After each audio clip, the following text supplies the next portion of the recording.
संसार की ठोकर ही ठाकुर की तरफ धकेलती है। इसलिए नाम जपना, अपने मन को सबल बनाना, ताकि अपने दोनों हाथ फैलाकर आप इस पीड़ा का अपने जीवन में स्वागत कर सको, इसको गले लगा सको। ये दुख ही भगवान की तरफ धकेलेगा। स्वामी श्री शरणानंद जी महाराज कहते हैं कि मैं किसी का भी ऋण चुका सकता हूं, लेकिन अपने जीवन में आने वाले इस दुख का नहीं, क्योंकि इसने मुझे दुखहारी भगवान से मिलाया है। बहुत बड़ी बात है भाई, बहुत बड़ी बात है। संत की वाणी होती है, अर्थ अमित पर अक्षर थोड़े। एक बहुत बड़ा ग्रंथ लिखकर अंत में यही बात तो समझाई जाती है मनुष्य को। वो थोड़े से शब्दों में संत समझा रहे हैं कि इस दुख का ऋण नहीं चुकाया जा सकता, इसने मुझे दुखहारी भगवान से मिलाया है। और मैं फिर कह रहा हूं भाई, मुझ में कोई सामर्थ्य नहीं है, दुख झेलने की सामर्थ्य नहीं है, हम तो निर्बल दुर्बल हैं। पर फिर भी कह रहा हूं आपसे, जीवन ने ये दिखाया है, सिखाया है, दुख ही धकेलता है भगवान की तरफ। क्योंकि लोक मान्यता अनल सम तप कर कानन दाह, संसार की मान्यता तो अंततः प्रभु से दूर ले जाने वाली है। इसलिए भजन करना, नाम जपना।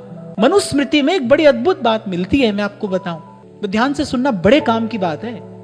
कह रहे ये जो विधि विधान से जो बड़े बड़े यज्ञ किए जाते हैं, कह रहे उससे 10 गुना श्रेष्ठ जप यज्ञ है। कह रहे बहुत बड़ा प्रपंच करके जो बड़े बड़े यज्ञ किए जाते हैं विधि विधान के साथ, कह रहे इनसे 10 गुना श्रेष्ठ क्या है? जप यज्ञ है। विधि यज्ञा जप यज्ञो विशिष्टो दशभिर गुणैहि। और फिर उस जप यज्ञ में भी कह रहे उपांशु स्यात् छतगुणः। जब आप स्वर के साथ नाम जपते हैं, कह रहे उससे भी 100 गुना श्रेष्ठ है उपांशु जप। तो बोले ये जो जितना कर्म कांड है, इससे तो 10 गुना श्रेष्ठ भगवान के नाम का जप है। और फिर जप यज्ञ भी कैसा श्रेष्ठ है? कह रहे जो मानसिक जप है। पर मानसिक जप तक तो पहुंचा जाता है, पहले तो गाना चाहिए, पहले तो भगवान के नाम का कीर्तन करो, फिर कीर्तन करते करते फिर माला से जप करिए स्वर के साथ, फिर उपांशु जप, मनी मन जब चले किंचित आपका होंठ हिले। और फिर एक स्थिति आती है जब बाहर का सब उपकरण छूट जाता है, अजपा जाप, मानसिक जप, जब नाम रम जाता है आपके भीतर, जब हृदयाकाश में नाम की गूंज होने लगती है, यानी वो सबसे श्रेष्ठ है।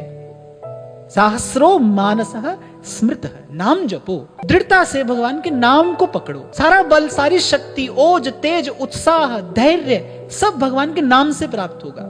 तो ही आपको कह रहा था, बड़ी देर के बाद समझ में आई भाई बात। संतों से सुन तो रहे थे बचपन से ही कि हरि की कथा ही कथा है, बाकी सब व्यथा है। ऐसी भगवान का नाम सार है भाई, सार भजन हरिवंश को।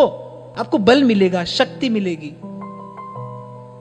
ऐसे दूर हटाना पड़ता है संसार को कभी कभी, ऐसे लपक लपक कर लिपटती है भगवान की माया, कभी यहां से कभी वहां से। कहा ना मीरा ने कि बरजी में काऊ की नहीं रहूं, चारों ओर से सब रोकने वाले हैं। सास कह रही है, अरे इतने श्रेष्ठ राजकुल में आई है, तेरे भाग्य में तो विधाता ने राज लिखा है, कहीं राज करे वाना करने दीजो, तो मैं संतारी दास, मैं तो संतों की दास हूं। गोविंद जी का भजन हमारा जीवन है और पिया मिलन की आस, यही हमारा जीवन है।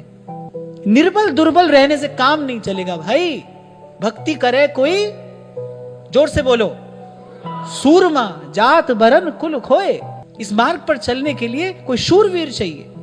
कल्याण पुजारी जी अपनी वाणी में कह रहे हैं, जो पीछे न हटे न हटे न हटे न हटे, ले लील भले यह धार मुझे, पर लौटना नहीं स्वीकार मुझे। श्रेष्ठ कार्य में विघ्न आते ही हैं, भीतर से भी आते हैं, बाहर से भी आते हैं। उन विघ्नों से लड़ने के लिए आपको शक्ति की आवश्यकता पड़ेगी, आपको बल की आवश्यकता पड़ेगी। ऐसे इसीलिए मैंने कहा, भीतर से ऐसे निर्बल दुर्बल होने से काम नहीं चलेगा। नाम जपिए, शक्ति का संचय करिए। कैसे एक छलांग में कूद जाते हैं पवन पुत्र, 100 योजन का समुद्र लांग जाते हैं। कैसे पांव जमा देता है बाली कुमार अंगद रावण की सभा में जाकर। आप देखो भगवान के जन की, भगवान के दास की कैसी शक्ति है। चारों जुग प्रताप तुम्हारा है, प्रसिद्ध जगत उजियारा। आप भी पार जाते हैं और साधु संत के तुम रखवारे, असुर निकंदन राम दुलारे। सब सुख लहे तुम्हारी सरना, तुम रक्षक काहू को डरना। और कैसा कैसा तेज प्रताप है। कह रहे आपन तेज सम्हारो आपे, तीनों लोग हाँकते कांपे। ऐसा होता है प्रभु का जन। अब आप सोचो ऐसे बल शक्ति उत्साह हनुमान जी में नहीं होता तो कैसे श्री रघुनाथ जी का कार्य करते? आप मानो तो आप और मैं सभी प्रभु का कार्य करने ही आए हैं यहां पर। प्रभु ने कृपा करके करुणा करके मनुष्य का देह दिया है, नरदेह दिया है। मानो तो आप